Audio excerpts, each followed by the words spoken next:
বিশ্বের জনপ্রিয় video sharing platform YouTube এর মাধ্যমে ভিডিও দেখেন না এমন লোক খুঁজে পাওয়াই কঠিন। তবে ইউটিউব কম বেশি সবারই অভিযোগ ভিডিওর শুরু থেকে শেষ পর্যন্ত একাধিক বিজ্ঞাপন দেখায়, যা ব্যবহারকারীদের জন্য বিরক্তির কারণও বটে। ইউটিউবের এই অ্যাড বা বিজ্ঞাপন ব্লক করার জন্য নানা ফন্দি খুঁজে বের করে থাকেন ইউজাররা। এবার ওই সমস্ত কৌশল ক্র্যাকডাউন করতে শুরু করেছে ইউটিউব। অর্থাৎ ইউটিউবে বিজ্ঞাপন এড়িয়ে যাওয়ার জন্য নতুন ট্রিক বের করলেও তা ব্যবহার করার অনুমতি দেবে না গুগল।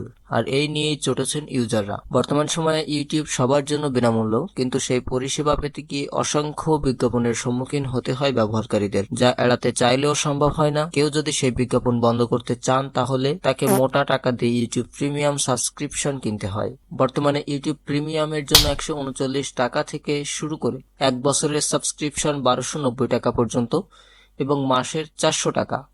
এই খরচ না করে বিজ্ঞাপন মুক্ত ইউটিউব ব্যবহার করার জন্য অ্যাড ব্লকার ব্যবহার করেন অনেক ইউজাররা। এই কৌশল যেমন প্রিমিয়াম সাবস্ক্রিপশনের জন্য টাকা খরচ করতে হয় না, তেমনি শান্তিতে ভিডিও উপভোগ করা যায়। তবে সম্প্রতি এই ধরনের অ্যাড ব্লকারের বিরুদ্ধে ক্র্যাকডাউন অভিযান শুরু করেছে ইউটিউব। গুগল জানিয়েছে অ্যাড ব্লকারের ফলে প্রতিষ্ঠানটির আয় ব্যাপকভাবে প্রভাব পড়বে। লোকসানের মুখোমুখি হতে হচ্ছে তাদের, যে কারণে এই পদক্ষেপ নিয়েছে ইউটিউব। চলতি বছরের শুরু থেকে এন্টি অ্যাড ব্লকার ক্র্যাকডাউন অভিযান শুরু করেছে পৃথিবীর শীর্ষতম সার্চ ইঞ্জিন গুগল। জানা গিয়েছে এই অভিযান আরো বড় আকারে নিতে চলেছে, যার ফলে ইউটিউব কোনোভাবেই আর ব্যবহার করা যাবে না অ্যাড ব্লকার। ইনফরমেশনটি কেমন ছিল জানাবেন, আর আপনার কাছে ইনফরমেশনটি নতুন মনে হলে অবশ্যই বন্ধুদের সাথে শেয়ার করবেন আর চ্যানেলের সাথেই থাকবেন। Thank you so much.